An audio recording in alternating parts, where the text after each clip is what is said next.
Hey, this is James coming to you from the editing room. We had some technical difficulties, and there is no video for this podcast, with the exception of what you're seeing right now in this intro. We lost the video file. So even though in the episode we may make reference to, what we're doing on the screen or watching the video or whatever, ignore that because we lost the video file. So, having said that, please enjoy the episode. Here you go.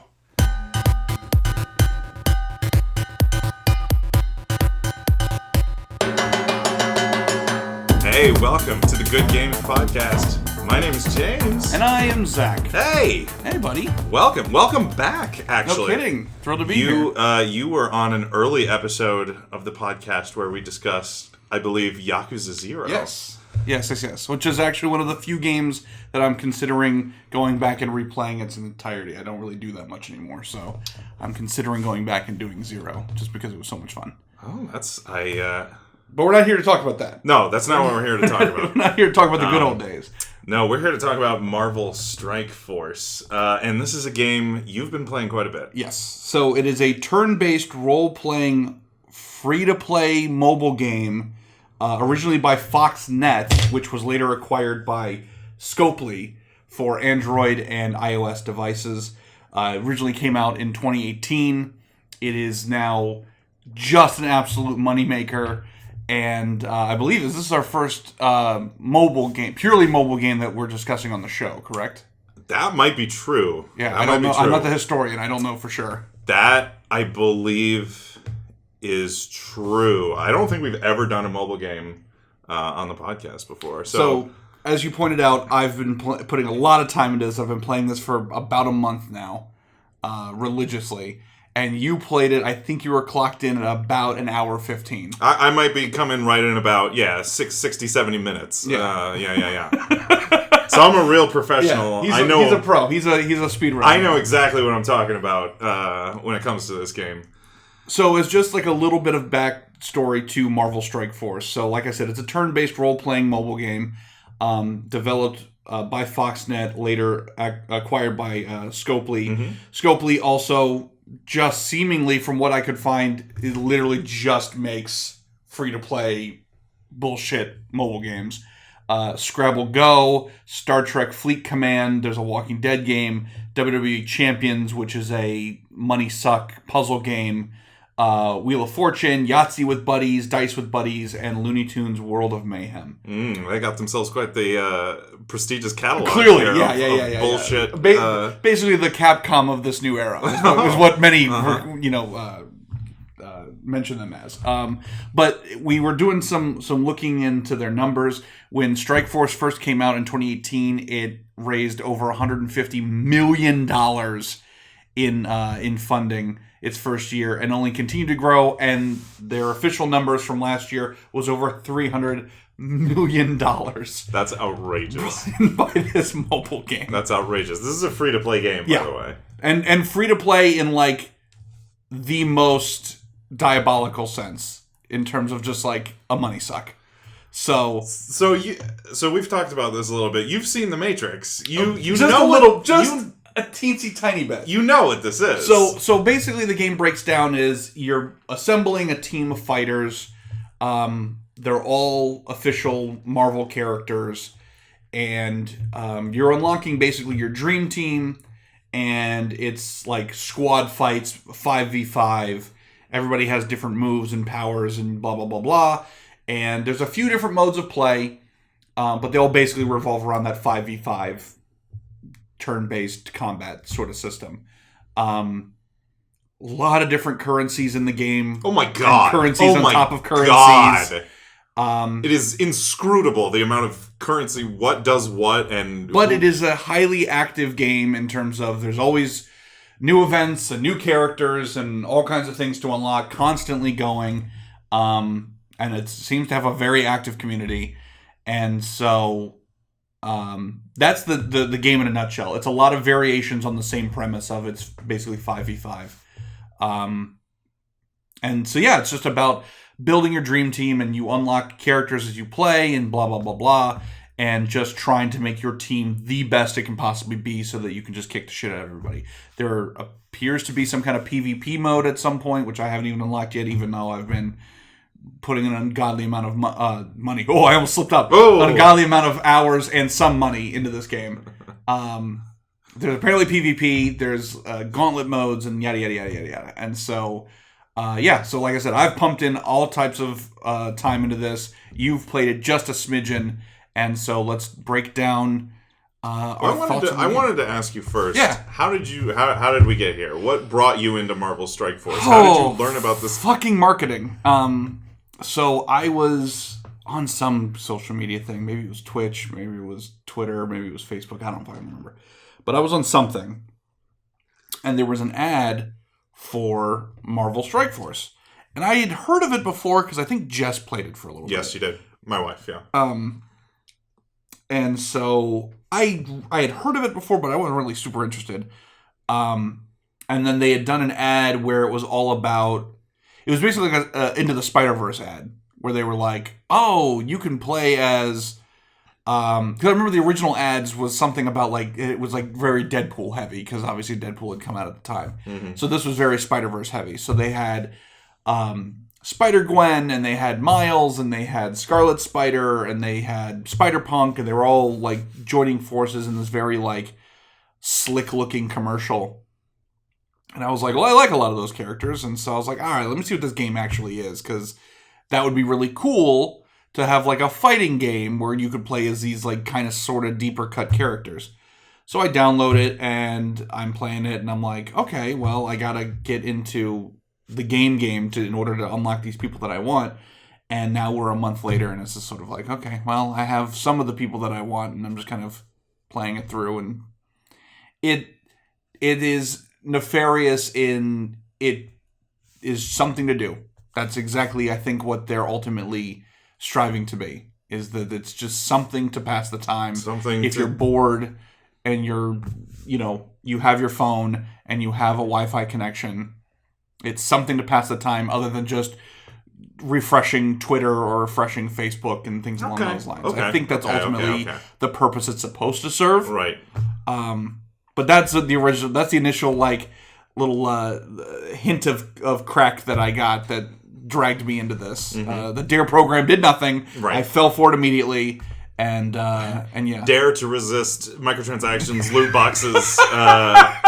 And just that's what they didn't tell us about. They didn't warn us of that. They didn't warn the most. They warned us about bullies and people pushing drugs on us in middle school, which was never going to happen. And they didn't warn us about this. That doesn't help later in life. Yeah. McGruff the crime dog did not warn me about fucking loot boxes. So that's how I got roped into all this. And now you roped me into this. And now, we're all Meeseeks in here.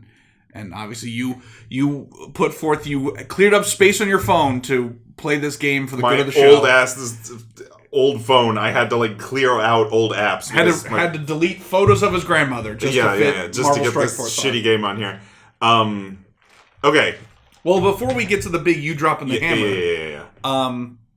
So I don't typically play a lot of turn-based combat games. Okay. It's not really something I typically play. Mm-hmm. I'm more playing, like, either very easy breezy stuff, like Monkey Ball or something like that, where it's like I can just, or Rocket League, where I just jump in. Too easy breezy. Monkey Ball in Rocket League meaning like it's not super narrative heavy. Where it's not like I don't really get into the games anymore where it's like, well, I can't go to bed yet. I got to get to the next save spot. It's like, oh, I picked this up. I lost 3 times. I'm pissed off. Okay, yeah. And I'm putting it down. Man, and then easy breezy. Man, I want to just relax after a hard... Let me pick up Super Monkey Ball. I want to chill out of a stressful day. Let me boot up Papers, Please, real quick, and just take have a little daiquiri. So I don't really play a lot of turn-based combat games anyway. Is this anything like XCOM? Is XCOM like this at all? Like in terms of turn-based even battle? Okay. No. Okay. No. I assume I read somewhere this is basically XCOM. So that's a lie, and that's a lie. You read a lie. This is like Command and Conquer, right? Is basically Marvel Strike Force? Yeah. Okay. I mean, it is closer to Command and Conquer. All right. Well, my second lie bailed me out.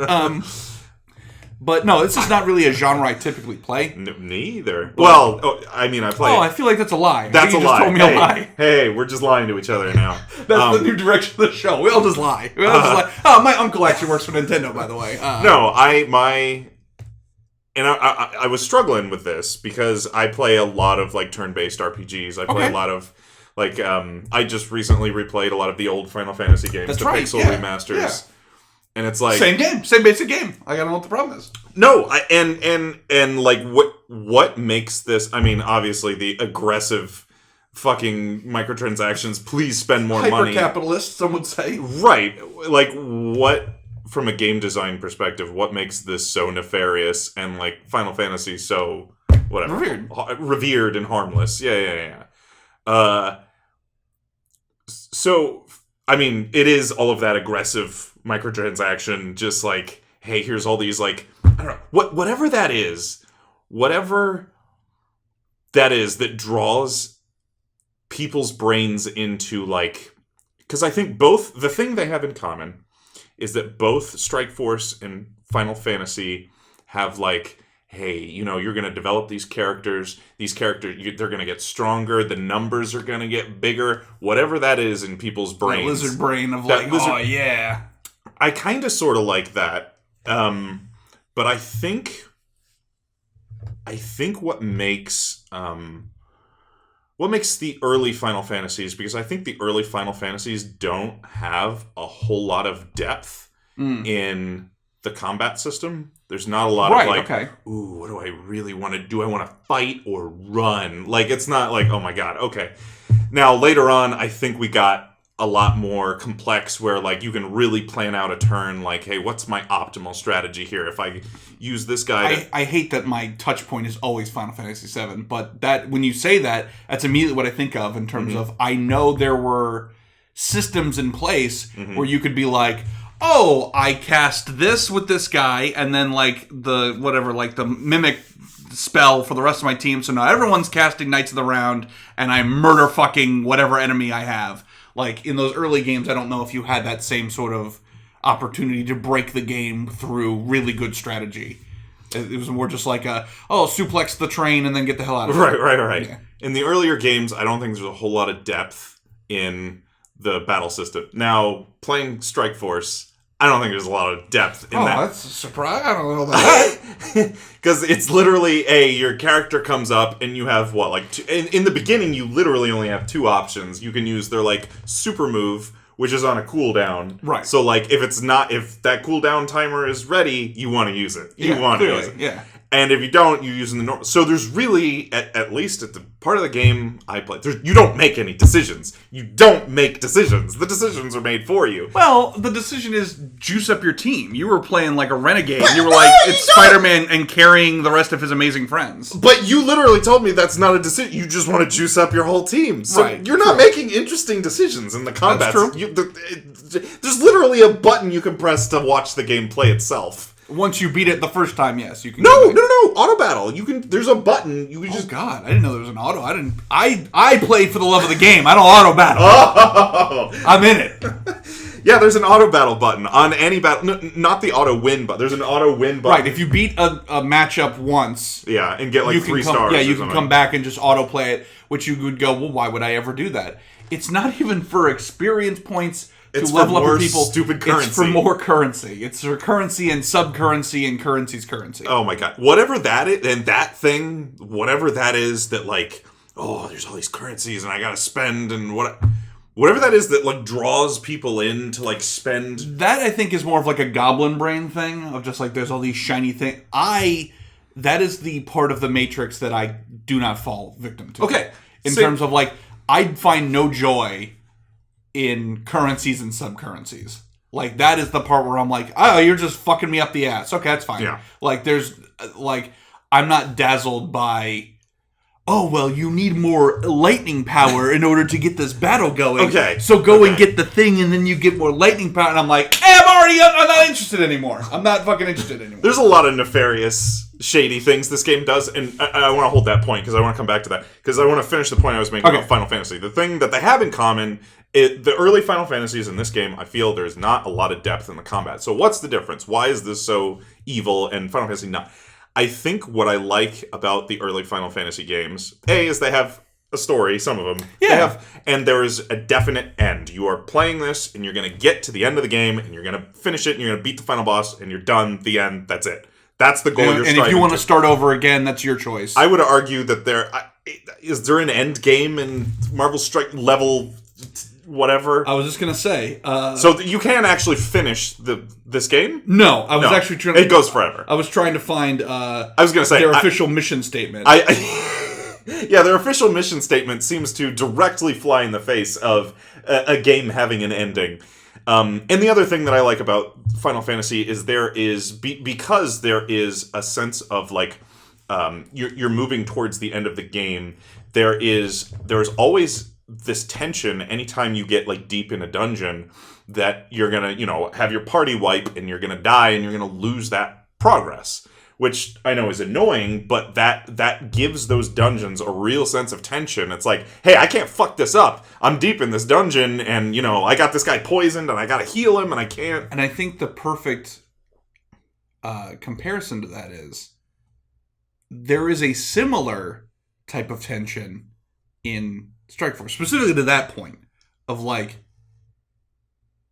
so I'm far enough in the rabbit hole now, that some of these fights have like waves of teams, where like I've gotten like 2 waves. I think. Yeah, I've gotten ones where it's like here's 8 fighters and they're tough, and I finally beat all of them. Great, and here's 5 more and they're even tougher. Right. Yeah.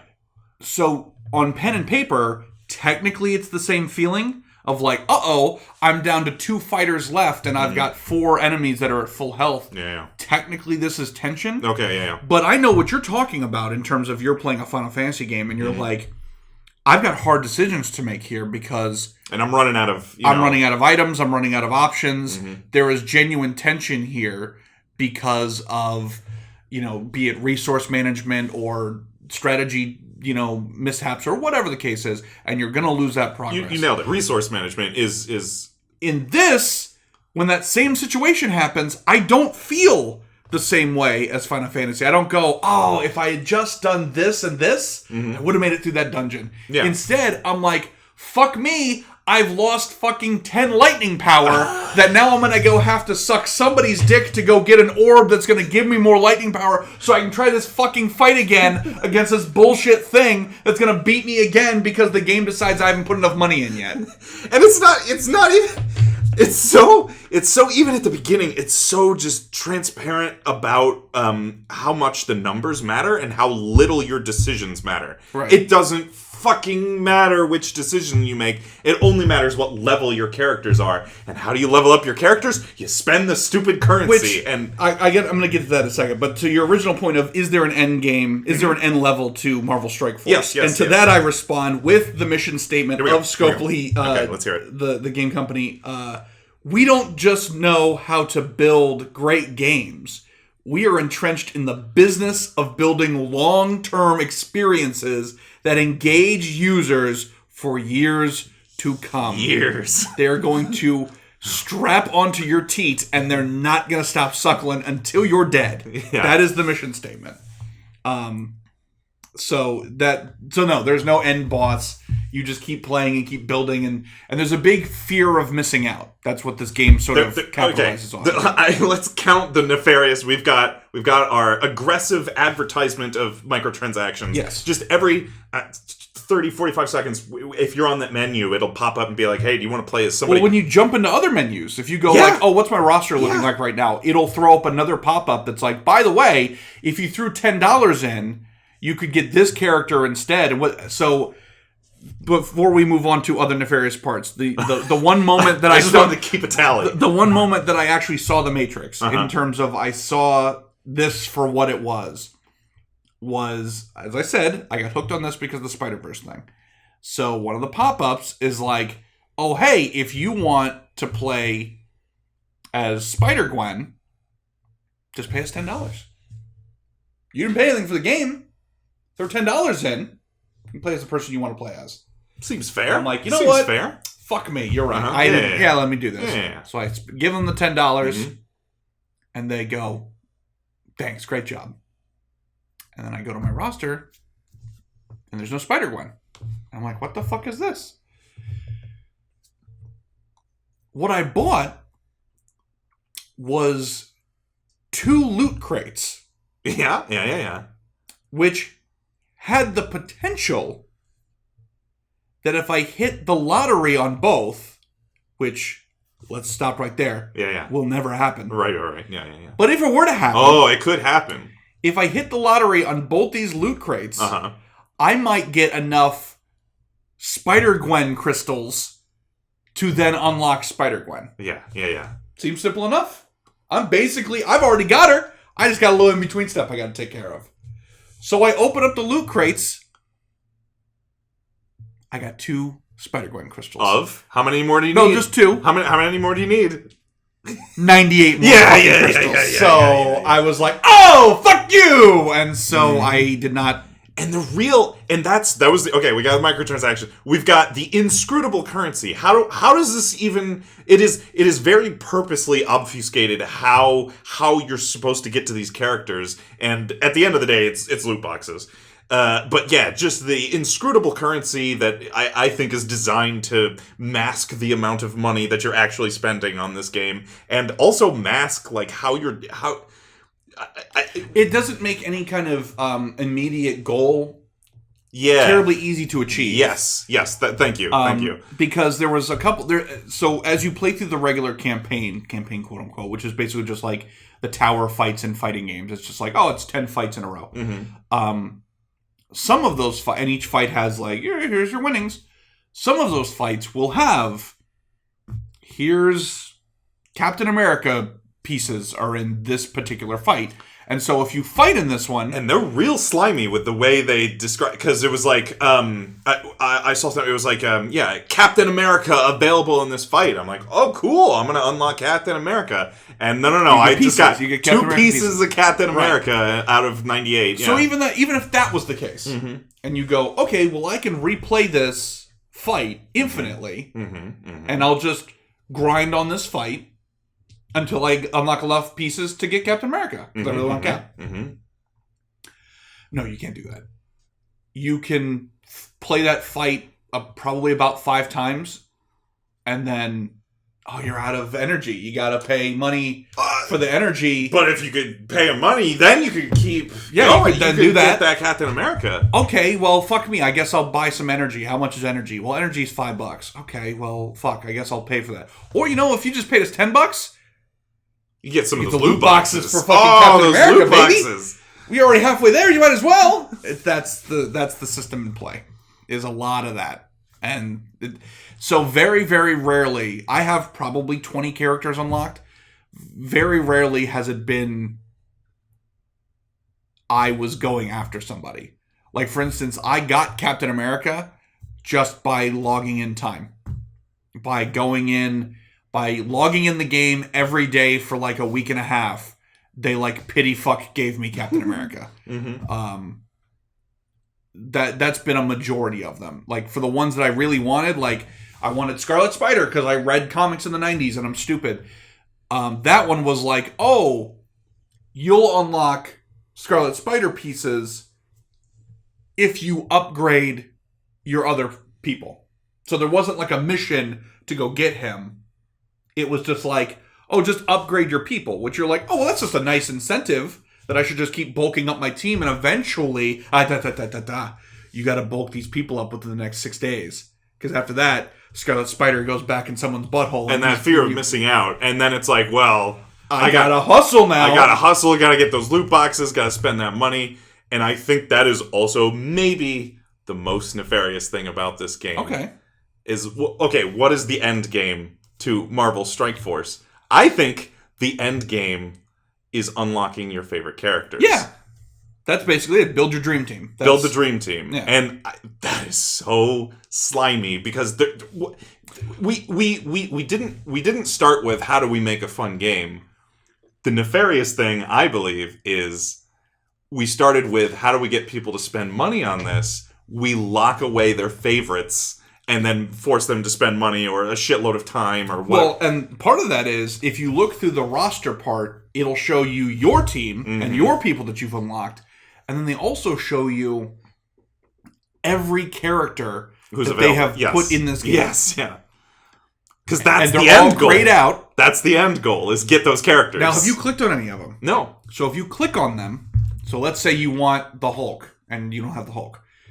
You can click on the Hulk, and it'll show you there. Mm-hmm. It'll show you the Hulk.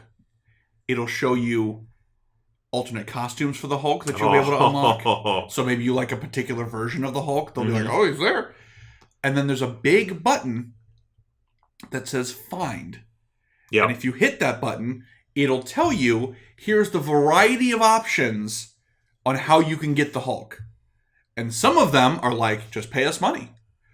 Some of them are, oh, they're in this fight, like we said before. Oh, if you spam this fight, then you'll unlock shards and you can eventually get the Hulk. Sometimes it's just like, I don't know, maybe. Mm-hmm. Maybe you'll find them on the street someday. I don't know. That, I think, is that drive of like, for some of these characters, there's not even like a goal that you can set of like, oh, well, I'll just keep doing this mode or I'll play the game how it wants to be played. Oh, they don't even give you the option to buy money. Oh, I thought that was... Sometimes it's not. Sometimes it's like, oh, it's a loot box thing and you only have to get this. Or sometimes it's a whatever. Look at my limited time offer right here. My fucking, look at this. I could get some cosmetics if I just spent $4.99 or $9.99. Don't you want your pick my calendar? Pick my calendar. It's a limited time. This is going to expire in one day. I better spend $4 or $9 to make sure Captain America's shield. Okay, I was trying to give a fucking. Okay, so yeah, when you click on a character here. Okay, so you're looking at. I don't even know who the hell that is. I don't know who the fuck it is. That's a bad X-Men from the 90s. It's a shitty X-Men, but yeah, when you click this find here, then those are all things that you would need to go spend money on. Yeah. In order to make that happen. So, like, you hit go, and it's like, oh, orbs. Okay, great. Oh, so that's a loot box. Oh, yeah, I can open this loot box. I can spend some in-game currency to open this loot box. And it's scrolling through on the side there all the potential characters that could have pieces in that loot box. So it's not even the guy you're looking for. It could be anybody. Oh, I see that. And then of that, each one has its own little numerical value. So it's like, well, if you got 50, if you hit the jackpot and you open up a loot box and it had 50 shards of that guy, then yes, technically you only had to pay one payment and you got the guy and hip hip hooray. But that ain't gonna happen. Mm-hmm. You're gonna get 3 shards and you're like, hey, I'm basically where I was. So yeah, the game is very... So let's get to the real business here. You absolutely fucking hated this game from the jump. Because all these things that, like, goblin brain, as you describe it, whatever that is that attracts people to it, my brain is wired to have the opposite polarity where it just pushes me away.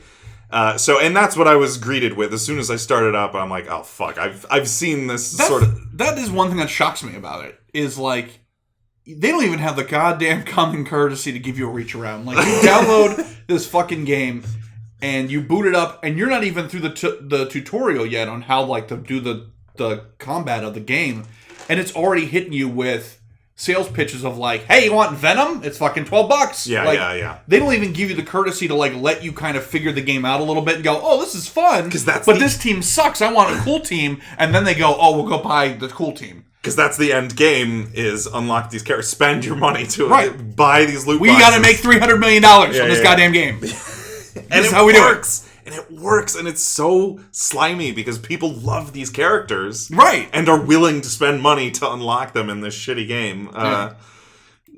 So full transparency, I got hooked on the wrestling game that they make, the WWE Champions, which is a puzzle game, which is fucking chock full of microtransactions, but it's the exact same philosophy of, well, yeah, it's still a shitty, bubble bobble game, but wouldn't it be a lot cooler if Macho Man Randy Savage was there while you were playing this game? Like, fuck yeah.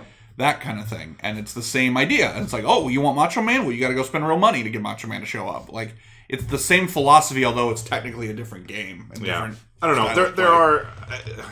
There are definitely levels of how aggressive and slimy you can be with all of this kind of free-to-play bullshit. This is maximum unreserved sliminess. Well, let's talk about a game that has that but is not as slimy. I think Rocket League fits that. Perfect. That is, Rocket League has loot boxes.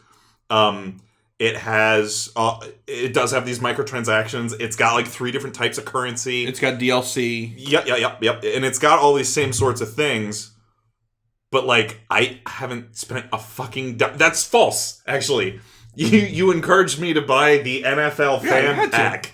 Yeah, because you had to have the Buccaneers car. I had to have the Buccaneers car. But the difference is that with Rocket League, there is no hindrance to gameplay. Right. Based on money. You can... And there's no... It's not a... you could literally just... It's not a pay-to-win system either. No, it's not. You can play as any car, and they have the same stats, and one car doesn't go faster than another car. There's no... Yeah. It's basically just an asshole tax. It's just, if you're an asshole, and you're like, well, if I can't play as the DeLorean, then am I ever really playing Rocket League? You're right, you idiot. Then spend another $5 and go get the DeLorean, which I have. You can literally just ignore all that stuff. You absolutely can, and play and be great and enjoy the full run of the game. Yep. Nothing is held back. Nothing's like, well, you can't actually play this mode. Right. The only thing that's held back is the what the hell is it called? The like the season the like Rocket Pass. Yeah, Rocket Pass. Yeah. Which, by the way, were you aware that Strike Force also has a Rocket Pass? I don't doubt it. It's hitting the fucking if there was a bingo card of just slimy, shitty, free-to-play game practices, this just checks every fucking box. It's not only has the Rocket Pass, but it has the are you a fucking plebe and you're not going to pay extra? Then you get the baby boo-boo bullshit rewards, but we're going to show you what you would have gotten had you ponied up the money. Yes. Yeah, so even they have that. But again, even with Rocket League, even if you don't get the Rocket Pass, which is like just a sort of roadmap of rewards and unlockables, they still give it to you for free. Like, there's a free version where it's like, hey, you got new wheels. But again, it doesn't actually affect the gameplay at all. It's just, how much of an asshole do you want to look like? And have well, I got streamers that come out of the car's butthole. Whatever. Or like, I've got a goal thing that does a thing and it drops its nuts on something. Like, there's definitely like a sliding scale of how like aggressive and gross do you want. Because Rocket League is also free to play now. Right. And Rocket purely League, cosmetic. Rocket League, in my opinion, is near the bottom of being pretty harmless with all of its like bullshit. Like, if you want to, as you say, look like an asshole, you can opt into all of the nonsense of it, but it really doesn't affect the game other than just cosmetics. Whereas this is it's everything. It's cosmetics. It's pay to win. It's pay to play the game. Because you get to a point where you run out of that lightning bolt currency. You can't even play the fucking game anymore. It's like, what if you had all of the unlockables and cosmetics and bullshit of Rocket League, but instead of the game was Rocket League, the game was ultimately tic-tac-toe. And you're like, well, there's no, and Rocket League, in my opinion, is just a very fun game. It's a lot of fun to play. It's designed very fun. Highly competitive. Right. There's nothing. It just masquerades as a game, but it's really a vessel to deliver all these microtransactions and lock away your favorite characters behind all these paywalls. I can't even imagine what the PvP is. Because it's got to be just like, who spent the most money? Exactly. You're just competing over who's got the biggest numbers. Well, he does. You lose. Yeah. He bought Thanos and spent all this mone to charge him up. Like, okay, well, I'm fucked then. Yeah, that's it. The end. So is there anything redeemable about the game? Yes. Maybe we should have started with this instead of just shitting all over the game. Whoops. I thought it looked great. Even on my 8-year-old phone that runs like shit and it was, stuttering the whole time, the game looked great. Especially for a mobile game. I liked all of there was a lot of, hey, if you're gonna paywall all these characters and make the people, this is the end game of the game is build your dream team. Build your dream team. It was everyone's got like their own custom animations and moves and bullshit and whatever. So if you have Spider-Man, he's shooting all his webs and he's swinging around like an asshole, just like Spider-Man. It's not, they didn't just recycle animations. Which I was shocked by, to be perfectly honest with you. Because I now I've seen 5 different Spider people. I own 3 of them. And none of them do the same thing. Like, they all have different animation that's, like, vastly different from one another. They all have different moves. Because I was halfway expecting it to just be palette swaps. Mm-hmm, mm-hmm. But that's the part that almost makes me sad. Is, like, the character designs, the animations, the overall, like, aesthetic of it. I'm like, you could have made a real game out of this. Like Ultimate Alliance or something like that. Like, you could have made a game using these assets is what I mean. Like, using the assets. Yeah. Yes. Oh, yeah. I'm not saying like you could ever turn a turn-based 5x5 into something interesting. I think you could, but I don't think the developers who made Marvel Strike Force have any interest in making like an interesting, deep strategic game. They just want to make a vessel to deliver microtransactions. They want to make ATM deposit the game. Yes. But I think in another universe where you had the artists and the development team. Oh, absolutely. But it wasn't microtransaction. Yeah. It was, we're making a Marvel, Ultimate Alliance of something else, a multiverse alliance or whatever. Mm-hmm. Just aesthetically, I'm like, you really could have nailed this because they look really, really good.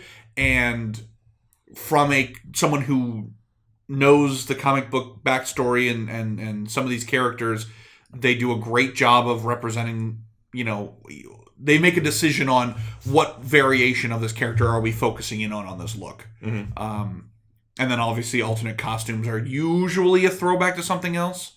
Like with Luke Cage, your default one is the modern Luke Cage where he's just like a guy in like a collared shirt and pants. But one of the costumes is like the 70s one where he's got this like Wonder Woman headband and big cufflinks and stuff like that. So it's like they're doing some things justice on that front. So they've done the homework. They know enough. Yeah. But again, I don't think it's out of the goodness of their heart. I don't think they're like, oh, we really got to do these characters right. I think they're like, hey, some asshole really wants 70s Luke Cage and are willing to pay top dollar to fucking play as 70s Luke Cage. So we got to put that in the game too.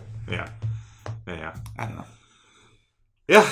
I'm curious to see on a personal level how far this is going to go before I'm done. As soon as we stop recording this podcast, I'm going to uninstall that game immediately. No, I have no doubt about that. But I'm like, I don't know for me if it's going to be, I finally unlock the rest of the spider people, and then I'm like, all right, I did it, I'm done. Yeah, I mean, you kind of have to ask yourself, like, what? Unless you truly enjoy the game, and there, I don't doubt that there are people who are children who think this is neat and are spending on their mom's credit card. That's what this is. Because there's a chat feature. There's a fucking global chat feature in the game, and so there's not a lot of assholes that are our age who are like, yeah, this is really robust. It's a lot of kids that are like, you suck and Spider-Man sucks, and that's it. Like, it's just Fortnite. It's just children who are spending their parents' money buying costumes for fucking Elektra because they're hoping one of them, a boob's gonna fall out. Oh. Yeah. Yeah, I don't know. It's scary. I think there's gonna be some sort of government or legal regulation about God, I hope so. Games like this, because, it's getting... This is so slimy. It's real nasty. Knowing the government, it's going to be, oh my God, you made $300 million last year? Make a government version of this. I want to have fucking Joe Biden do the goddamn... his unlock Joe Biden! Right, and his fucking... you ran out of adrenochrome. You can't make the thing. Anyways. So yeah, that's Marvel Strike Force. It is highly manipulative and capitalist... ideal, and it's a little doo-doo and very, very shallow. I'm happy you see The Matrix, because I think a lot of people don't, and they are... I will say, in looking back, there was never a point playing the game that I was like, woohoo, this is fun. It was just like, I guess I gotta mow the lawn in order to get the character that I want. And I don't doubt that some people are cool with just like, hey, I'm going to turn my brain off and it's just something to do. I'm waiting at Starbucks for my drink. The button. And I'm just going to play this instead of going through Facebook. I don't doubt... Yeah, exactly. I don't doubt that people want to press the button and watch the number get bigger. I think that's that might be legit, but oh my god, it's just so slimy on top of that. So slimy. Yeah. And I'm happy you see The Matrix, because there are clearly a lot of people who don't, and spend $300 million on... Oh, I could easily see, like, if I was a little kid playing this, I could easily see just spending ungodly amounts of money. Because kids, they don't understand the value of money. They're just like, I want every character, and then, Or like, you'll be trying to juice up your team and level everybody up, and it's like, oh, you don't have enough parts to level people up, so you can't even make your people stronger in order to win the fight that you're trying to win. So wouldn't it be great if you just bought the pieces and then you could just Lego them up, and then here we go, and you're like, oh yeah, why would I wait? What's waiting? I'm a child. Exactly. I'm not fucking waiting. Kids don't have bullshit. Kids don't have fucking patience. They just want it now. Yeah. Right. So that's the entire. It's nasty. The one song from the rich girl from Willy Wonka and the Chocolate Factory, the "I Want It Now" of video games. That's what this is. Yeah. Okay. Well. So I'm glad we're on the same page about this, at least. IGN rating 9.8 out of 10. Right. Yeah. For Marvel Strike Force. It's awesome. We love it. No. Go ahead and sponsor us, Scopely. Well, I'm glad we're on the same page about this, because I know you've been playing this for a while, and I didn't want to come in and just be like, "Hey, this fucking sucks," and everything about it sucks. No, like I said, it's you know what it is. It's aggravating. It's just sort of like, okay, it's not aggravating in the sense of like, oh, I just got to figure out how to beat this boss. It's aggravating of like, hey, can I just play as the team I want to fucking play as? Like, why do we have to make this? Well, that's the end game. They got to keep you going, and let me tell you, as soon as you get the team you want to play as, there's going to be more character, and they're going to come out with new costumes for the ones that you already have. Because they have to keep you playing. Because it's classic Scarlet Spider, and there was a total revamp a couple years ago of him in a new outfit. So I'm sure that's going to come out. It's coming out. Yeah. Well, no, I'm glad we're on the same page about this one, because usually the way these things go is I'm playing something and Zach's like, "What is this?" And I give him the very insulting impression. You were playing Strike Force, and I was like, "What is this? I've never." And so I'm glad you pitched me on Strike Force so we could tear this game a new ass altogether. But also interesting to look at something that is just so commercial and so like not even. Yeah, and this is not because this is so far outside of my wheelhouse. Right. Clearly, we've never done a mobile game on the podcast. Right. I don't think we've ever done a mobile game. So it sucked. So let's try to shift gears a little bit and talk about something a little more fondly remembered. Yeah. So the top 5 that the great debate here that we'll figure out together is top 5 games developed by Scopely. Scrabble Go, Strike number Force. 1. They didn't favorites. edit out the words, so you can say butt fuck and get 30 points. No, the top 5 superhero games. Yeah, and you pitched this as well. Yes, and I'm taking over this whole fucking show. I'm happy. This is great. No, I'm very interested. This is one of the toughest top 5s I've ever had to come up with. I've already come in and I've already made the show much more difficult for you. It's good. I want to be challenged. I want to be challenged with bullshit microtransactions, and I just don't play a lot of superhero games. I was never, as a kid, I was never really that interested in either DC heroes or Marvel heroes, so like I didn't play a lot of the like early.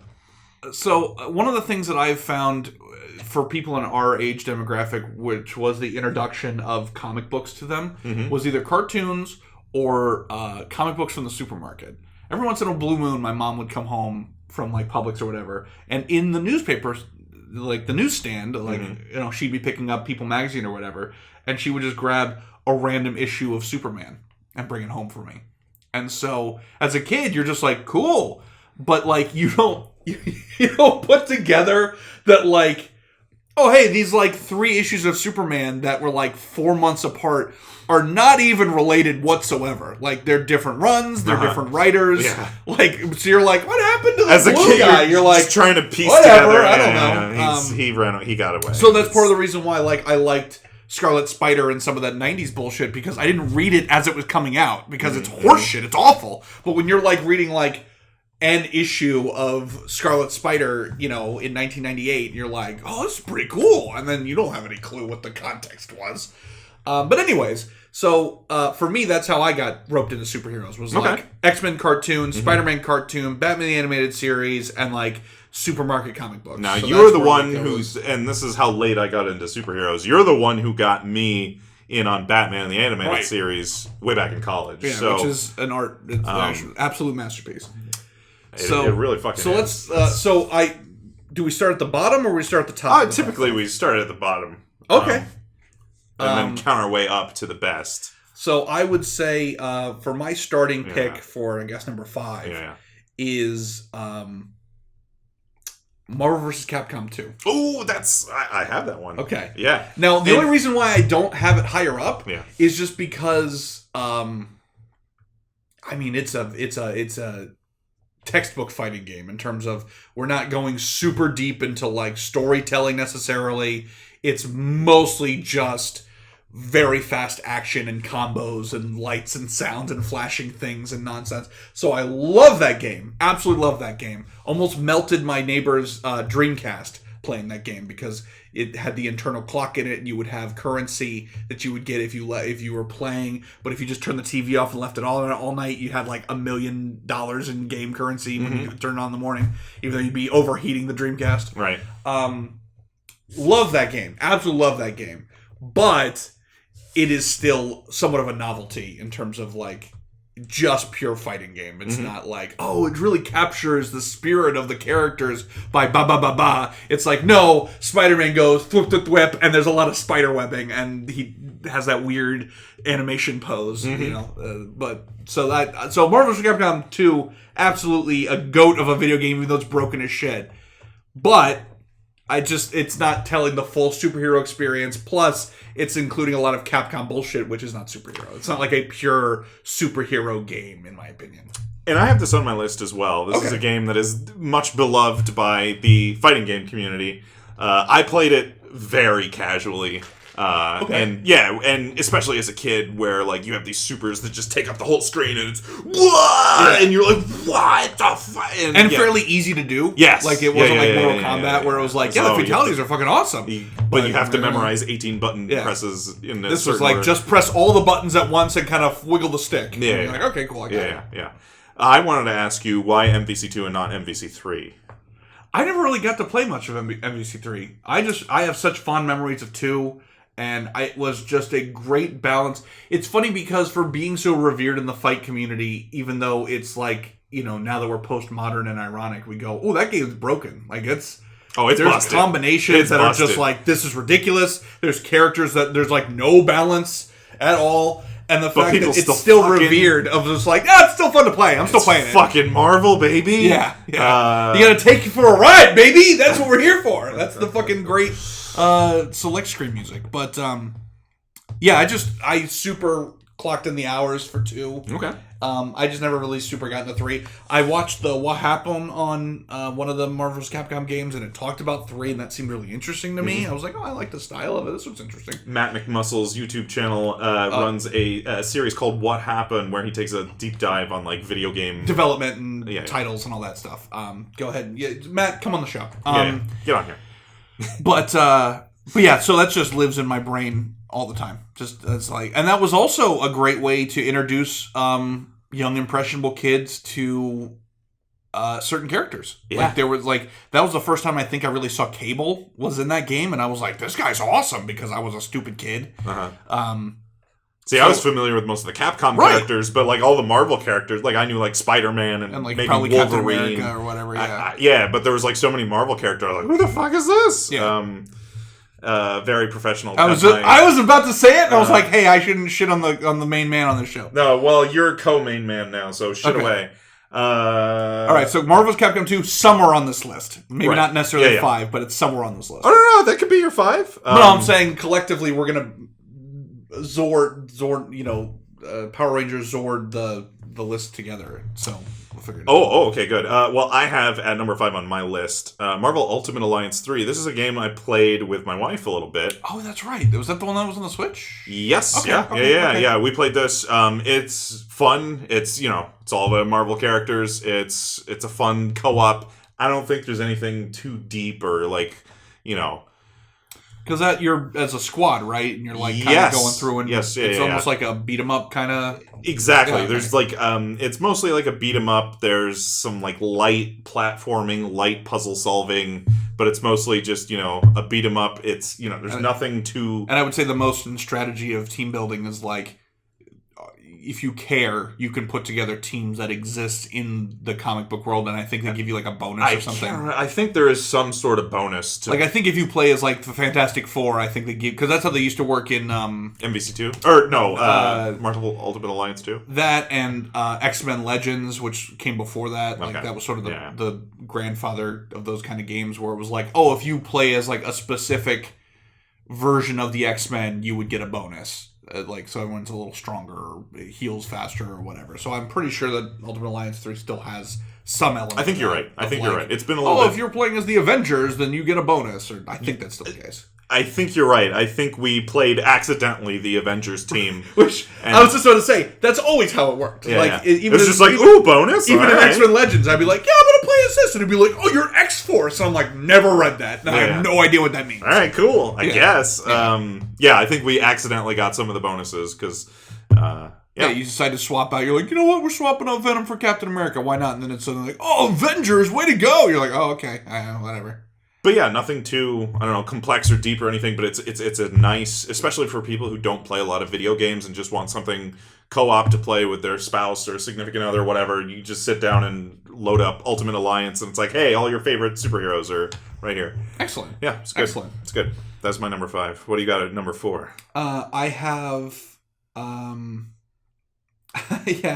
Injustice 2.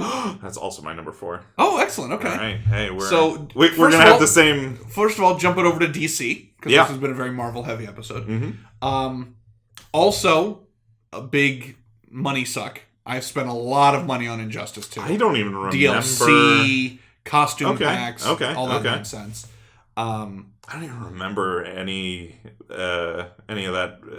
microtransactions, or I guess there was DLC for Injustice 2. Yeah, because there was different costumes and shit like that. Like, I loved playing as Bizarro Superman, and they had Mr. Freeze instead of Captain Cold, and you could palette swap, and they had the different voice actors, because we were really getting into the Mortal Kombat system of like, oh, we're going to spend the money to where it's even the palette swaps, there's a little extra because we're getting another voice actor or whatever. And that's awesome, yeah. Which I appreciate. If I'm going to throw the money at you, let me, and same thing with like, Project M originally for Smash Brothers. Mm-hmm. Like, when it would be like, oh, somebody brought, I don't fucking know, Goku into the game. Mm-hmm. And you're like, oh, holy shit. And it's like, oh, well, it's just a palette swap of Captain Falcon. Yeah. And you're like, oh, okay. Uh-huh. But when they started to get real intense with it, where it was like, well, technically it's built off of, so it's got a different Captain voice Falcon, actor, a different model. But we brought in different moves, and they actually do different things, and and you're like, okay, cool. And I feel like it's carried over now. Like, with Mortal Kombat, they did the 90s thing where it was like, oh, we made, the main characters are now from the movie, but we got the voice actors to come in and do more lines. And they were like, all right, now I can pretend that this was in the game the whole time. And it's not, oh, they look cool, but they're still saying stupid Superman lines, or whatever. That's great. Love a little that more in depth in terms of story. So much so that the comic side of DC caught up with it. Like, there was a whole long-running series where they took the ideas of Injustice 1 and spun it out into a comic book series. I did not know that. Here's the world that this exists in now. And now you see it in... they did an animated feature of Injustice where, it takes place in this universe. And I didn't know any of this. There are some elements of it that I think kind of carry over to, the Zack Snyder movies and stuff like that about, what do you do when Superman goes rogue and that kind of idea. That's crazy. Of a totalitarian rule by Superman. Mm-hmm. Even the new Suicide Squad game that's coming out, where it's like, oh, the Suicide Squad have to kill the Justice League. It's kind of playing up that same thing of oh, what happens if Superman goes bad and now we all have to deal with it? Which has been told a million times. I'm not saying they were the first ones to ever think of, oh, what if Superman bad? No, that's told all the time. But Injustice was so interesting as a story that comics in general kind of were like, well, let's take this and run, as opposed to just, we sold our IP to this developer, they're going to make a game of it, hopefully we get a cut of it. Yeah, no, that's great. What about Injustice for you, Injustice 2 specifically, that drew you in? I just realized I don't think I played much of Injustice 2. Most of my memories are Injustice 1. Injustice 1 had a better story just because it was so bold. About like, I don't remember what the... So, the Joker ends up like tricking Superman, like he has him under some kind of hypnosis, and so I do sort of remember that. Superman accidentally kills Lois Lane because of it, and Lois Lane is pregnant with baby Superman. Oh my god! And after that, Superman snaps out of it, and he's like, "Oh, time for the Joker to fucking die."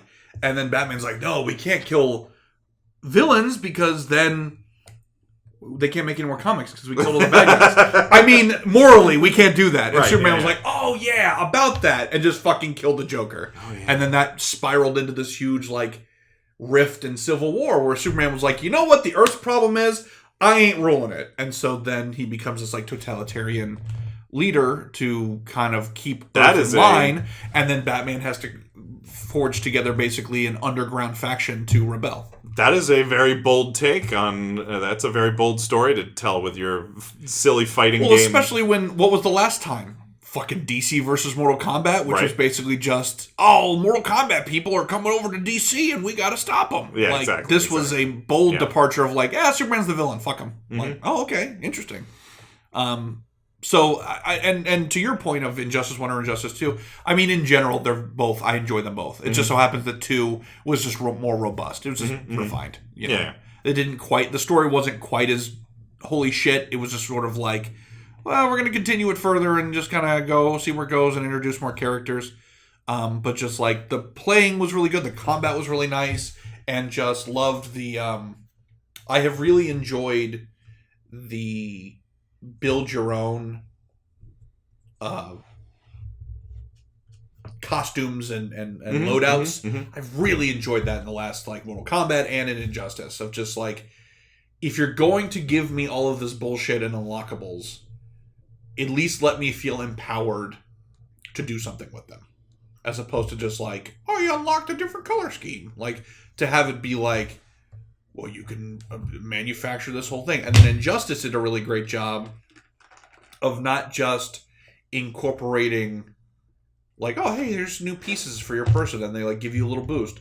They were tying in shit from other comics. So it would be like, for the Superman loadout, you can, put on this cape and you can do this and this. And then this emblem is the hammer and sickle, and now you've made Red Sun Superman. So we don't have to do it as a DLC. We don't have to do it as like a bonus thing because you've unlocked these parts. You've now made a different version of this character that is also from comics. And so they had that for a few different characters. Like you could be like, crazy. I've put together, and now it's like a vintage Green Arrow as opposed to like the new slick Green Arrow that they've made. Oh, yeah. There were elements to that as well. I remember you showing me that. Yeah. I remember you showing me that. And so I always thought that was super, because like if you built it the right way, you could make like a Batman Beyond Batman, or you could make like more of like a Tim Burton-y looking Batman. Like you really had a lot of options for characters that lend themselves to that. Some people, it's like, if it's Solomon Grundy, it's like, well, he still looks like a big zombie. I don't really know what you want. So yeah, Injustice 2, like I said, the points for Marvel vs. Capcom 2 of like, hey, it's a great fighting game and I'm enjoying it, I'm having fun as in terms of gameplay. This is just more of like, it's more comics focused. We're telling a story. It's a little more comic accurate. That's why it's slightly further up on the list for me. Just because, it is more of a comics game as opposed to Marvel vs. Capcom, which was, and we're also incorporating all this video game shit. It's a fighting game first and a superhero game second. This one is equal parts superhero game and fighting game. So we both had the same number 4. What's your number 3? Oh, that's true. Yeah, I forgot about that. So number 3... Because my number 3 was MVC2, so... Oh, okay. So number 3 for me is Lego Batman. Lego fucking Batman. Lego fucking Batman is great. Like, I know that Lego has done a lot of strides recently to really try to tell, like, of all the development and stuff like that, I really feel like Lego is sort of unsung. Because in the old days, it was like bare minimum of just like, we're telling the bare minimum version of whatever this IP story is. Yeah. and Because whatever. I think they started with like Lego Star Wars. That's right? the earliest one I remember. And it was basically just a retelling of. But it was the bare bones because there Yeah. was no voice acting. Nope. The Nope. cutscenes were very minimal. Yep. It was just sort of like a, you get what we're trying to do kind of thing. And now it's so robust and so in depth that now it's that carries you through. There are elements to You're some playing of the game just to just watch to kind of the see cutscene. how do they tell the story, you know. Which I prefer. There's sort of like an in between ground because I think in the most modern versions, I think they have voice acting now, which I don't love. I liked that middle ground, like Lego Batman, where there wasn't There's kind of like grunts non-verbally, you know, expressing emotion in order to make the story go forward. But I personally remember Luna and I, when we were first dating, sinking so many hours in because it's a co-op game. You can have exactly. You got that Sonic Adventure 2 or Sonic 2 kind of vibe of like, together. hey, little brother, you can play as Tails. Yeah. Same kind of thing. Like you can play as Robin or whoever, and it's not going to hurt anything, and we can all kind of work towards the goal together. But very great balance of deep cut unlockables. You know, some of the unlockables, some of the alternate costumes, and some of the characters that you could unlock to play as, where like you could play as fucking like Calendar Man in Lego form, and you're like, who the fuck cares about Calendar Man? So it had that, it scratched that itch. It did a great job of sort of the world building of like, oh, here's the penguin's lair, and it's all like a frozen over zoo because all the bird exhibits and stuff. Like it just did a really great job of kind of capturing the fun that you can have in like a Batman world while still maintaining like, it's all Lego. And certain characterization and elements and storytelling that it was like we have to communicate it non-verbally, and so I'm always impressed with that. I always think that that's really interesting. Yeah, those cutscenes are really good. To tell a cohesive story and to tell something interesting non-verbally, I'm like, that's always super interesting. And it makes it like universal in terms of like anybody could play this game because it's not like you have to have, you could be non-English speaking and be like, oh, Lego Batman's the shit, because it doesn't matter. It can, anybody can pick it up. So yeah, Lego Batman absolutely like has a special place in my heart forever. That's fantastic. Yeah. All right. So my number 3 was MVC2. Okay. What's your number 2? My number 2. Or do you want me to give my number 2? Give your number 2. So my number 2 is 2019's Marvel's Spider-Man. Oh, excellent. And I didn't actually play a lot of this game. I played maybe the first few hours of it, and then my wife snatched away the controller, and I just kind of watched her play the rest of the game. Let's plays are valid. Those are right? fun. Yeah. So I got to watch her play a lot of this game, and I don't know. It looked great. The parts I played were great. I think they got the fucking the feeling of momentum. That was the one thing that felt really good. Was like movement in that game felt really good. The way the web swinging and slinging worked, which should be so paramount in a Spider-Man game. Yes, like you have to nail that. You absolutely do, because if that's Mm-hmm. tedious or if that's a chore, like you should never be playing a Spider-Man game where you're like, well, I guess I'll go walk to the bank to go save the day. Like that's not it. Like you're missing it, and I feel like it did a really great job of capturing a lot of that. Similar to like the Injustice thing, like I thought it told an interesting story that was not super like copy paste, but kind of like shared some elements with a few different things. I thought that was interesting.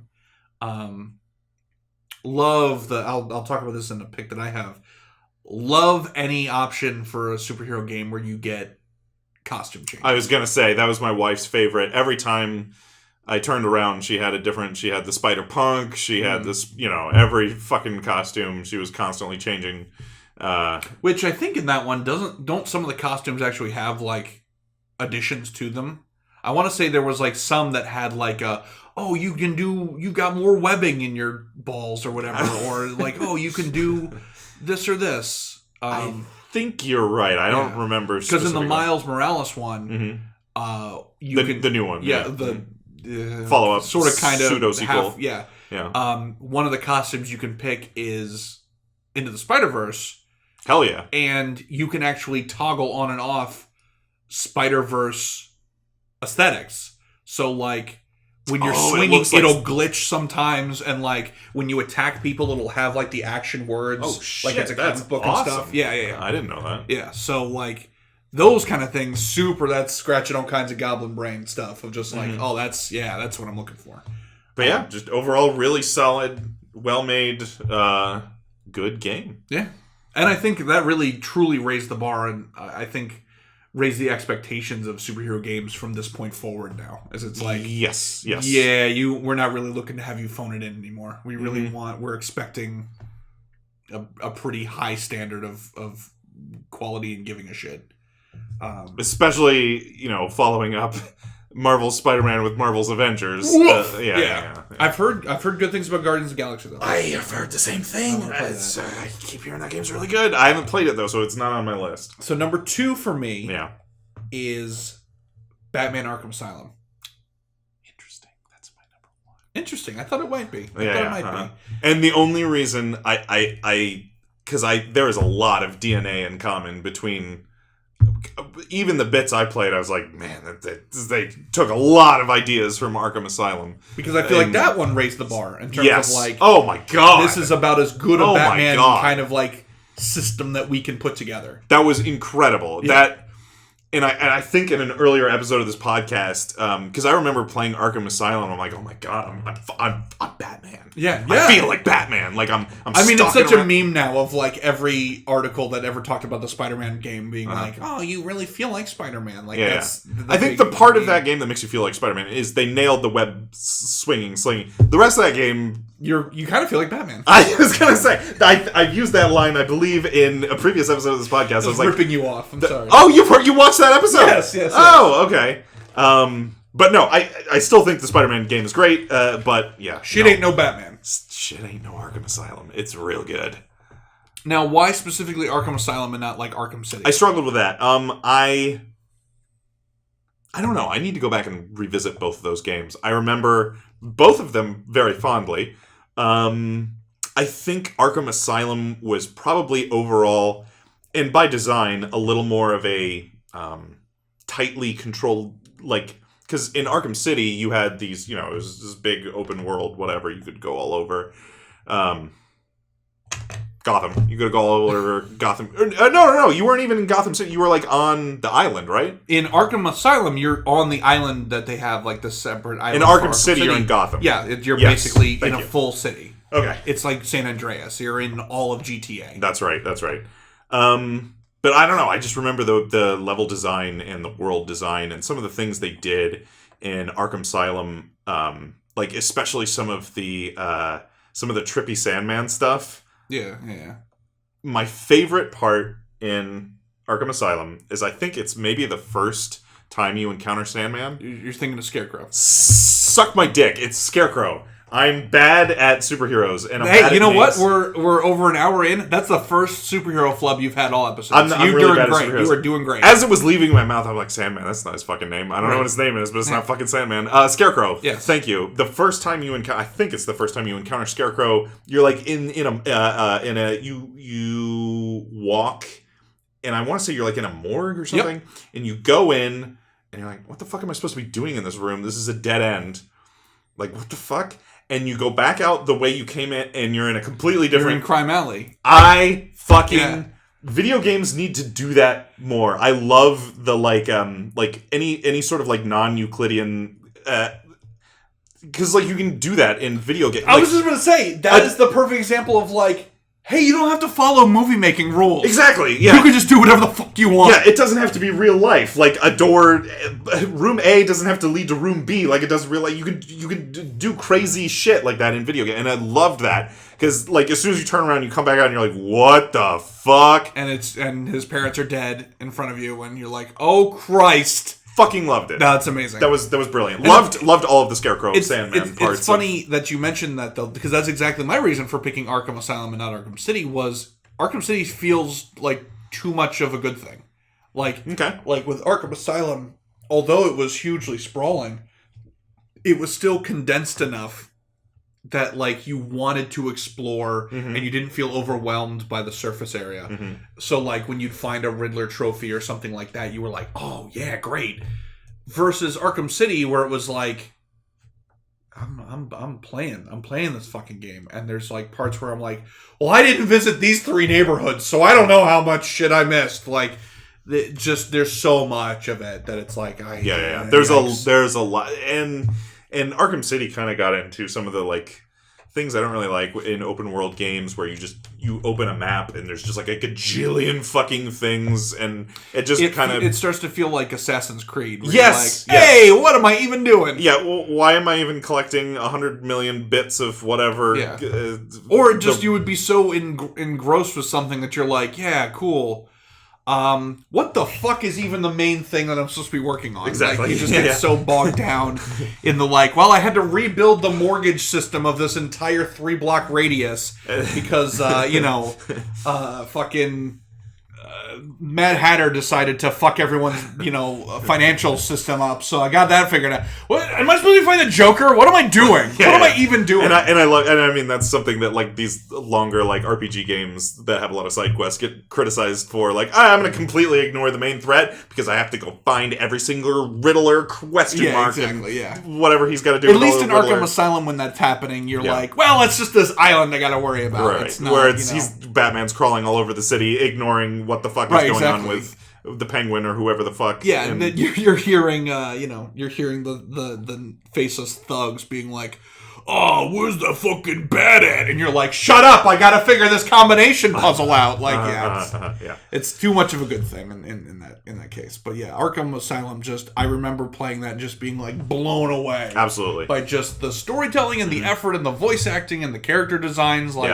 Really, really excellent way to really translate a lot of comic book ideas into a different format, and doing the thing that I think honestly that probably some superhero movies should do, and stop trying to play it both sides and like, well, we're telling our own story, but we're trying to stay as true to the thing, and just be like, we took the things and we're just moving in our direction 110%, and either come with us or don't. We don't give a shit, because like the Joker design and the bat suit and like all the different character models, like very interesting takes on a lot of them. Some very traditional, some not. And obviously you still had Mark Hamill being Joker and things like that. Voice so that helps acting, to bridge the gap. Especially bringing back all of the animated series voice actors just really gave that game some, I don't know, cred. I think so.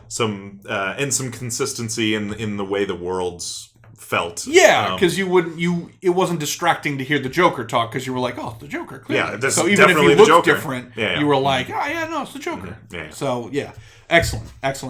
So that's my number one. What is your number one? I don't even. My number one is it's a nostalgia pick. But before we do my number one, I'd like to do a quick honorable mention. Yeah. This was Superman 64. This was not a game that I got to play terribly much, but I respect it a lot, and I'm sad that it's just been completely thrown to the wayside.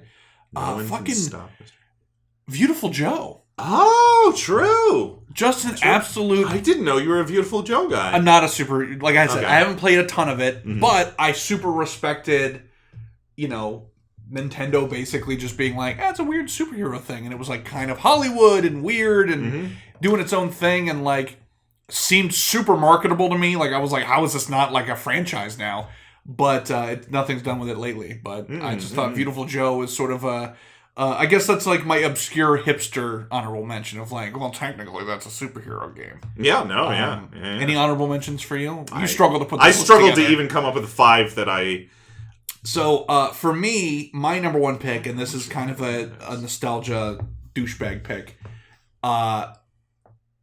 Spider-Man for PlayStation 1. I never played it. Oh, baby. Yeah? Super excellent in terms of... See, I remember Spider-Man 2 for PS2. Yes. So this is Spider-Man 1 for PS1. And it was also for the N64. And was it based on the movie? No. It came out around-ish, but it was... its own thing. Okay. It was just basically just telling a regular Spider-Man story, but it did a lot of the things that we just talked about with the Sony Spider-Man game. You had alternate costumes. You had 3D web slinging for the first time. Which has got to be crazy. It's okay. It's not... No, I mean, at the time... Oh, no, well, that's the thing. Yeah. Is it's like... the Sony Spider-Man game is like raising the bar and Yeah. and really exploring new things and like really redefining how to make that kind of game. Now imagine if the only thing that we had prior to the fucking Sony one was just side-scrolling beat-em-up Spider-Man games and that was it. Then you would be like, oh, I'm shitting. I'm playing and I'm actively shitting. That's how this game was. Because prior to this, exactly. you just had side-scrolling beat-em-ups. And a lot of those were... hot garbage. They were just licensed out to, like, LJN. Or like, whatever the fuck. It was just the Wild West. And it's just... So this was like... We put effort in. Yeah. Stan Lee had the voice of the narrator, so he would kind of help you through.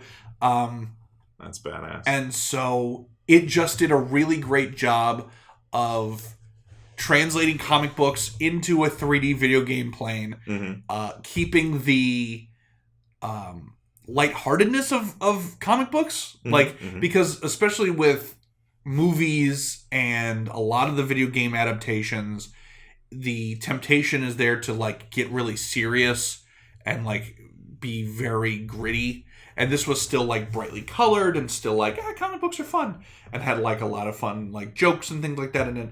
And then the final boss was just some shit they made up. Oh, really? So, like, it wasn't a Spider-Man villain. Well, it was and it wasn't. So you're basically going through the Sinister Six. Like you know, your bosses that you're beating are all like major Spider-Man villains.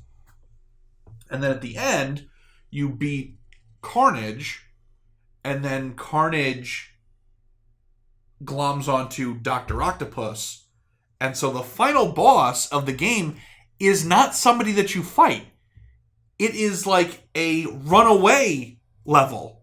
So you've got Carnage Doc Ock holy shit, chasing you, and you're running towards the camera. Yeah. And swinging away as quick as you can as, like, the building that you're in is collapsing around you. Holy shit. And it's so nerve-wracking. And so there's a lot of tension. You're like, oh my... You're, like, 13. And you're like, I gotta get the fuck out of here! Like, you're losing your shit.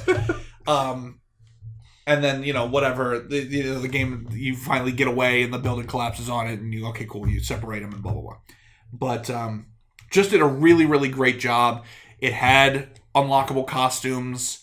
Most of them didn't do terribly much different. I remember the Venom costume, you never ran out of webbing, because that was a thing in this game. You could run out of webbing, which was just more just like collectibles and stuff you had to grab, you know, like health and that kind of shit. So the black costume never ran out of webbing, but there was a Scarlet Spider, there was an Amazing Bagman, there was just a lot of different, as much as they could with like still polygonal, you know, 3D rendering kind of thing. But it blew me away. It absolutely blew me away. The first time we ever had 3D web swinging. Yeah, and that itself has to be crazy. Not perfect. It was notorious because when you were swinging through the city, it had like the fog, whereas like the buildings were rendered only to a certain point, and then you would just die, like that kind of shit. But just it did a phenomenal job and really sort of raised the bar at the time and really sort of introduced that idea of telling a superhero story in a 3D plane and not shitting the bed like Superman 64. Yeah. So that's my number one. And that's a nostalgia pick. But also, it was just, I remember, that was one of the first games I remember just clocking in a ridiculous amount of time on. And not like, it wasn't super long. I'm sure it could be speed run probably in like an hour or two. Like it's not, I don't think it's really that long. But just like, wanting to collect everything and unlock everything and explore everything there was to explore. Just really, again, you're coming from 2D side-scrolling beat-em-ups that happen to have Spider-Man in them versus this, like, we're telling a Spider-Man story, there's cutscenes, Lara Croft, highly polygonal booby, Black Cat is in it. And oh my god. I'm like going through puberty. Like, it's a whole thing. So, just really excellent. Really, really excellent. And like I said, I think the greater context historically is what makes it stand out to me. Because, like, you know, Sony Spider-Man amazing, but also, like, GTA's a thing. So, like, you can explore a city. And it just so happens that instead of a car, you're swinging and it feels good. But even, like, Saints Row, you could, like, fly around a whole city and stuff like that, like you were a superhero. So there were things that I was experiencing similar to this, unlike Spider-Man for the PlayStation 1, where it was like, holy shit, what am I even looking at? This is nuts. So yeah. So what do we come up with here for our collective top 5? Anything? I mean, if you want to come up with a collaborative top 5, I do not feel real strongly We're about. confident either way. I'll fight for Arkham Asylum, and the rest, I'm just gonna leave it in your hands. I would say Arkham Asylum probably number 1, Spider-Man number 2. Mm-hmm. The PS1 or the 2019? I would say PlayStation 1. Okay. Then 2019. Okay. Spider-Man twice. Yeah. They broke the mold twice. So good, Arkham you gotta Asylum, give them twice. PS1, Sony, that's 3. Yep. We both had Injustice. True. We both had MVC2. True. So I guess those technically should go in there then. Mm-hmm. So Injustice 2 and then Marvel's Capcom 2 or vice versa. There you go. Your top Right, 5 superhero games. Whatever we just said, that's the top 5. Whatever it was. Play it back. And that's so there your it top is. 5. So yeah, overall, very fun to go down this kind of memory lane of superhero games. Which, like, oh boy, when you're searching that and you're going, wow, there's a lot of really bad ones. Like, especially in the earlier era. Way more cash grab. Especially in the, like, 16 and 32-bit era. Yeah. Just so many Batman games and Spider-Man games. You're like, we didn't try. Yeah. But we started to get it together a little bit later on in that, third or fourth and then things gen. fell apart when we hit Marvel's Avengers, and then, Yeah, well, we had Web of Shadows and some other bad ones, and then whoopsie-daisy. Yeah. But we'll try Guardians. We'll figure that out and see if that's any good. And we'll keep everybody posted on how long after this episode drops until I uninstall Marvel Strike Force. I'm going to do it on... He'll do it actively. If you're watching the video version of this podcast, you can watch me uninstall this right fucking now because I'm done with it. Attaboy. I hope I'm not putting you on the spot. Oh, jeez. But... let me drag this up to the uninstall. Yeah, there it is. Yeah, it's fucking gone. All right, I'm sure. You've given away your social security information. And phone. My fucking voice was not even on the mic for that. So yeah, it's real good. Do you have anything to endorse? Oh, of course. We got. Oh, endorse. I thought you meant like self. You can plug yourself. You can plug yeah. a movie. You can plug a TV show. Whatever you've been watching. Wrestling. I know you're big in wrestling. I am wearing a wrestling shirt now. You love the wrestling. No, for pluggables, Brainbuster Video on social media, on Instagram, on Twitter. What is Brainbuster Video? That is my company that I own, where we make VHS tapes, art pieces, we'll say for legal purposes, of modern and real weird obscure films. And we're working on a bunch of new projects. What can I order? You can order actual working VHS tapes. I mean art pieces. Of just anything? I can request anything.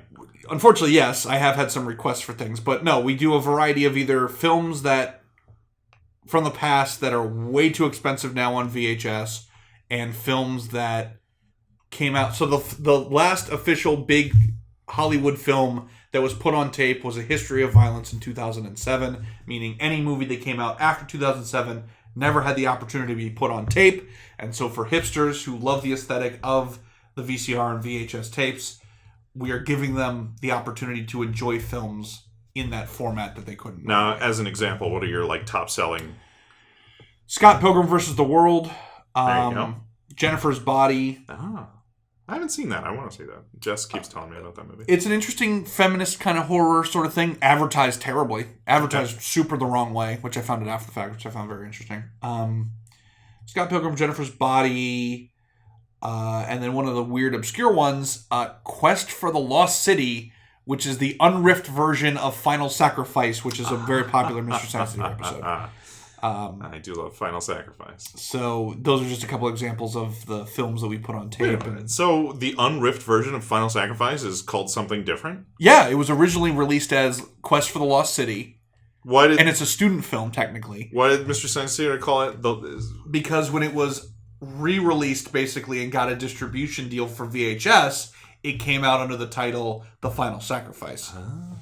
And so that by the time it got into the hands of Mr. Science Theater, it was The Final Sacrifice. That. Okay.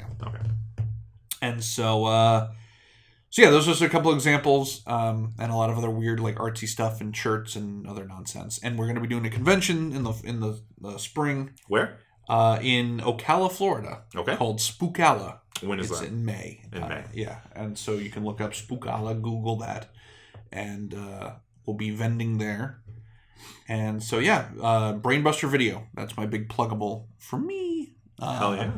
And then, I don't know, something to endorse. You Marvel Strike Force. I mean, really, it's it's free. It's free to play, which, I mean, that's fun.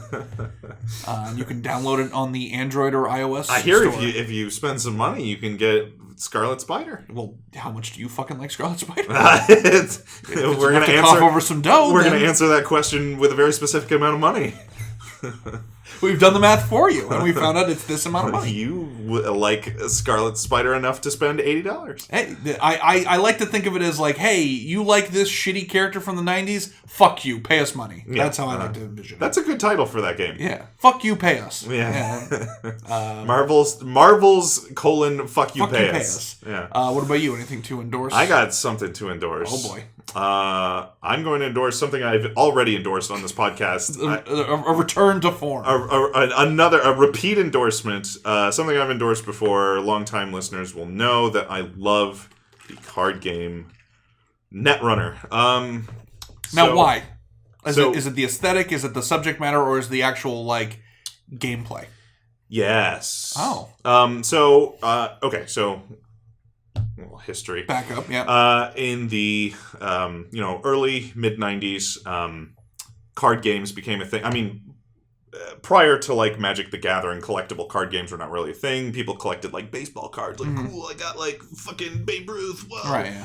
And then Magic the Gathering blew up the collectible card scene, and it was collectible. You could collect all the rare cards, but there was also a game. You could play this fucking game, and it was crazy.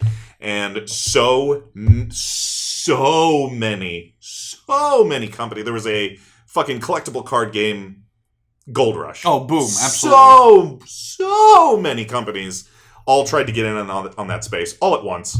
And there was just a clusterfuck of way too many card games and not enough people to play them.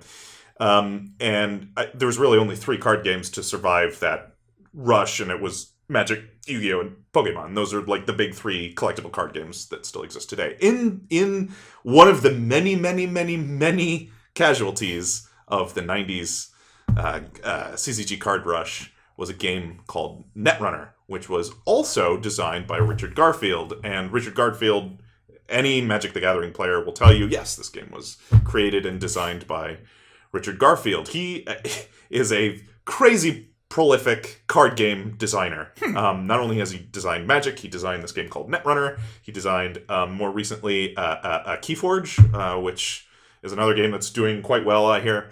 But anyway, just way too many companies in there. Not enough interest.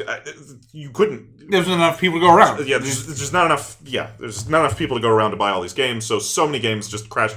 The fucking Austin Powers game we have, and what happened is you had there wasn't enough people to buy all these card games, and it takes a lot of, in order to drive up interest in a card game, you have to have a player base who's willing to buy the cards, and that's what gives these cards value. When you say that, there's a rare card in this pack, it's only rare if people want to buy it, if right? Give a shit. And if nobody gives a shit about your card game, like our Austin Powers card game, then the cards are worth nothing. I bought a whole giant rack of this. Yes, on an unopened, distributor box. $3 for like 400 cards or something like that. Anyway, Netrunner crashed and burned, lasted, but fantastic design by Richard Garfield. It's an asymmetrical game and it's set, by the way, in the Cyberpunk 2020 universe, which there was already a digital role-playing game and a traditional role-playing game for Cyberpunk 2020. It is the same universe, I believe, that Cyberpunk 2049 is based on. It's all this, I don't know, it's like a dystopian cyberpunk future where, corporations conquered the world and they're evil, and there's rebellion, these rebellious hackers, and that's the game. In Richard Garfield's Netrunner, you play as a runner who is trying to, and it's an asymmetrical game, so you play as a runner who's trying to hack into corporations' servers, and the cards represent servers, and you can protect your servers with firewalls, which in the game are called ICE, which it's like an acronym for Intrusion Countermeasure Electronics. and the runners have to break the ice and get into the servers. You got to break the ice. You got to talk to a girl. Well, none of these people who are playing Netrunner and Magic the Gathering have ever broken the ice before. So, anyway, really interesting design. So just to make sure that I'm clear, so Netrunner, I've seen you like play it, and it's got like a whole thing, like a board and everything. Well, so it started as just like a Pokemon game? Yes, sort of. So in that 90s CCG rush, so many games wanted that Magic money. Mm-hmm. And still, to this day, day, Magic is the king of card games. There are entire stores that their lifeblood... They make their money off. They literally just sell Magic. So there's just a ton of games that wanted to copy Magic. So you have just a ton of card games where like 90% of these card games are, I've got dudes and you've got dudes and we're going to battle our dudes and I'm trying to do damage to your dude. Netrunner is... Not no, that. wait a minute. With that example, what if we could put that on an app? And we have certain cards that are super cool that everybody wants? I've got an idea. What if we call Marvel and get everyone's favorite Kevin Feige, superheroes? get your fucking ass in here. We got a deal for you, buddy. It's called Magic Money. That's the name of the app. But the interesting thing about this Netrunner game is it's not like Magic at all, which 90% of all these other card games that want to just the great value brand version of Magic. Yeah, it's dudes versus dudes, and we're dealing damage to each other. I'm killing your dudes, you're killing my dudes, we did our dudes, and whatever. Netrunner is completely, fundamentally, totally different. So it's a really interesting design. So in 2013, one of my favorite... Say you sell out, it's fine. Used to be... I don't know what they are now. My favorite game developers, Fantasy Flight Games, revived this. Revived Netrunner. But one smart thing they did. First of all, they set it in their own universe. They had been developing their own cyberpunk universe, and they already released a game called Android, so it was called Android Netrunner, and it was set in Fantasy Flight's universe, not in the Cyberpunk 2020 universe. The other smart thing they did was... Hey, what if we... And this is actually an idea they had before. They had two cards... I can't remember if it was Lord of the Rings or Game of Thrones, and they were having this whole, you collect all the cards, and there's rares. But their player base was... They had a dedicated player base, but it was very small. And the value of the cards were not to the point where it was like, I'll pay a gajillion million dollars. Yeah, the goblin brain wasn't there enough to be like, it's driving up the value of these. Exactly. So the player base was not NFTs. The player base was not big. It costs a lot of money to like randomize these card packs, and distribution is so much more complicated when you have to ensure that this pack has a certain number of uncommons and rares and whatever. So they were just like, what if we just don't have a collectible card game make it a card game? And it's just a card game. You just buy a pack, and then like there's a QR code in the back, and you just scan it, and you know what cards are in it. And a pack just has a predefined, hey, if I want the fucking, I don't know, Jon Snow card or Gandalf card or whatever, I'll just go buy the pack that has the Gandalf card, and I don't have to worry about it. So they called that their living card game model, and they recycled that model for Netrunner. So there are no rare cards in Netrunner. If you want a card, you just go buy the card.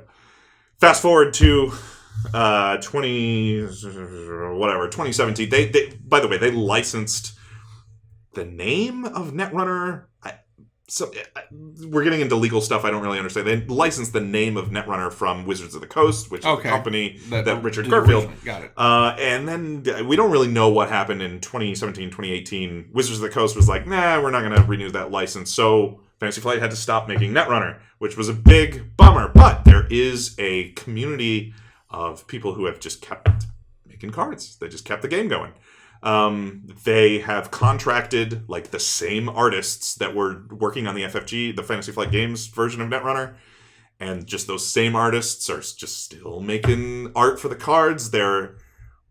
Here's something that I love about for as much awful shit is like constantly existing in this world that we live in 2021. One element that I love is that there is enough ability, smarts, and technology available to the public that we now, as a collective, as a species, can decide, nah, fuck that. Because for Netrunner and for Rock Band, communities have risen up and said, you said we were done?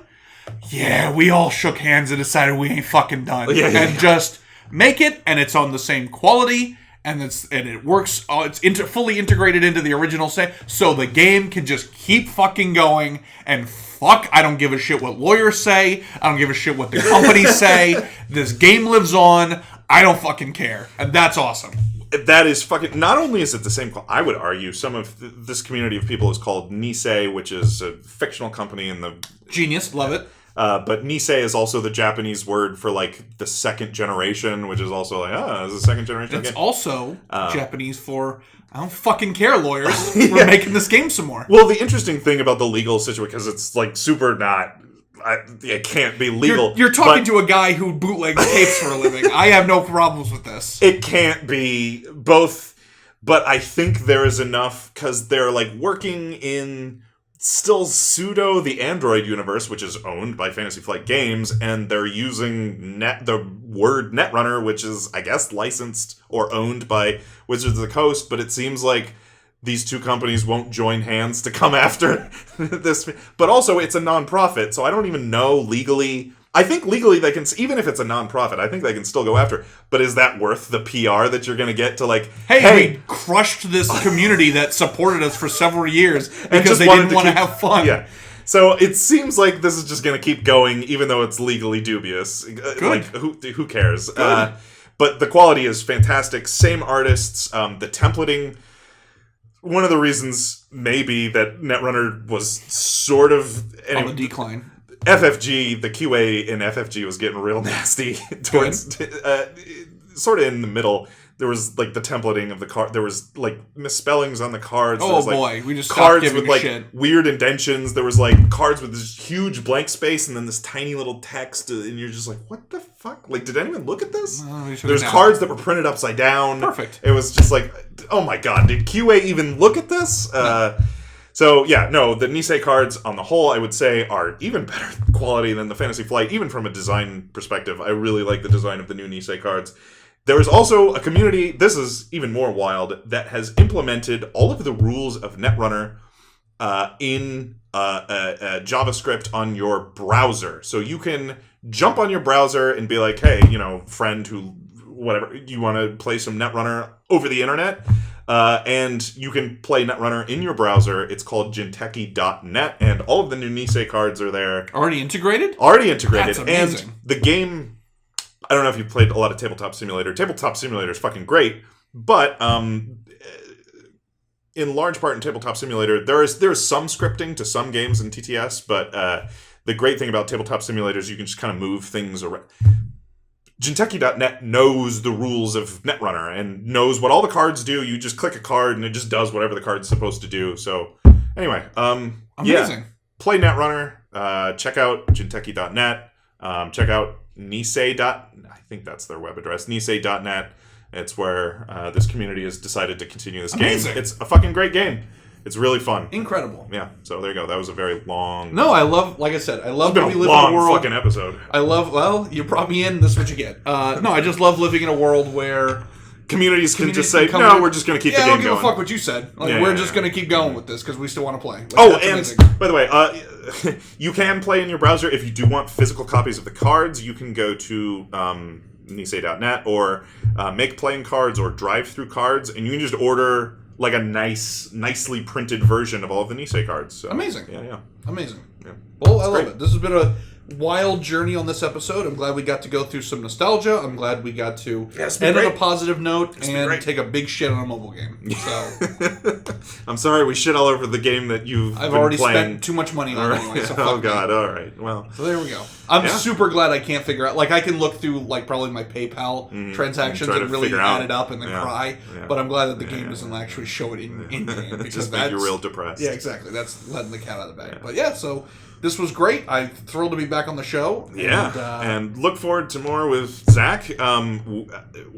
Usually we try to plan out our episodes. We don't. I have no clue we don't know what's coming in the future. Yeah. I would say in the future you can expect some more tabletop content. Is that true? Hell yeah! All right. So you just did the greatest Glengarry Glen Ross sales pitch on Netrunner. Absolutely, we're going to be talking board games on this fucking show, and specifically maybe some shitty board games. So yeah, look forward to that. Yeah.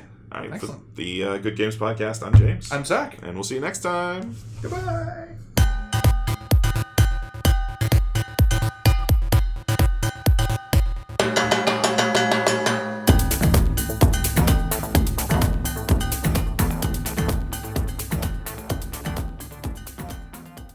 That was fucking great. I was gonna say hour and 30. That's you a may long- want, you may want to edit that down a little bit, but we'll see. I don't know. That was all killer, I think. I thought we did fine. Yeah, that was good.